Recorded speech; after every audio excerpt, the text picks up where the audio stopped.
In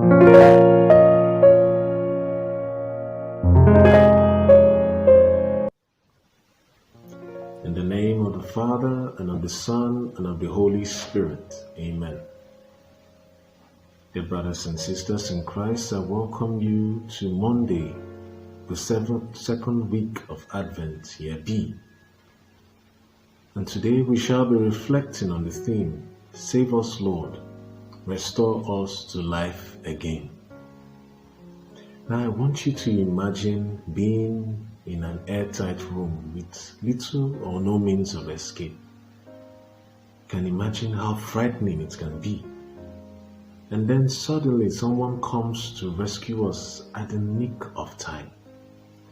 What relief, dear brothers and sisters, we greet that soothing atmosphere of freedom. Dear friends in Christ, this is the same situation we find ourselves when we are held bound by the clutches of sin, when we are plunged into darkness, into the depths of Sheol, and we are in need of redemption, we are in need of salvation, we are in need of the Messiah.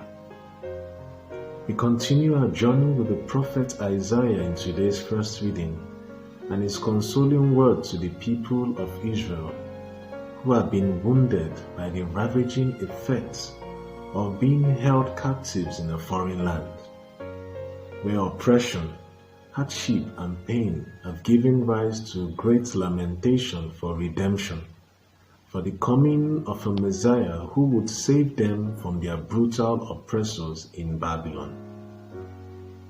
Isaiah encourages these exiles to be strong and fearless, because the dawn of redemption is at hand, because their Messiah will come, who will dispel the cloud of darkness covering his people and restore joy to the hearts of the downtrodden. Therefore let the weak rejoice, let the blind, the lame, and the deaf shout for joy, because the Lord is coming to save his people and restore them back to life again. He will make water flow in the wilderness, streams in the desert, and he will lead his people from poverty to wealth, from sickness to health, from death to life in Christ Jesus. This is the same joy Jesus brings to the paralyzed man in today's gospel reading. Even against the malicious attacks of the scribes and Pharisees who wanted to condemn his action, by forgiving the paralyzed man his sins, Jesus completes a holistic transformation of the man's life through a spiritual and then a physical healing.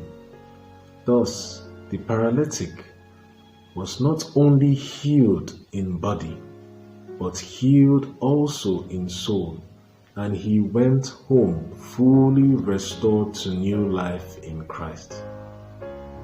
Dear friends, in more ways than one, we too suffer from one form of paralysis or the other due to the effects of sin. We have been torn apart from the warmth of God's loving embrace and exposed to a life of deep sorrow, hardship of all sorts, and with a deep cry for salvation, we turn to God for help. Else we perish in the waves of evil that threatens our very existence, both physically and spiritually. Like the Israelites of old, we too are exiles in their need of God's mercy and saving grace.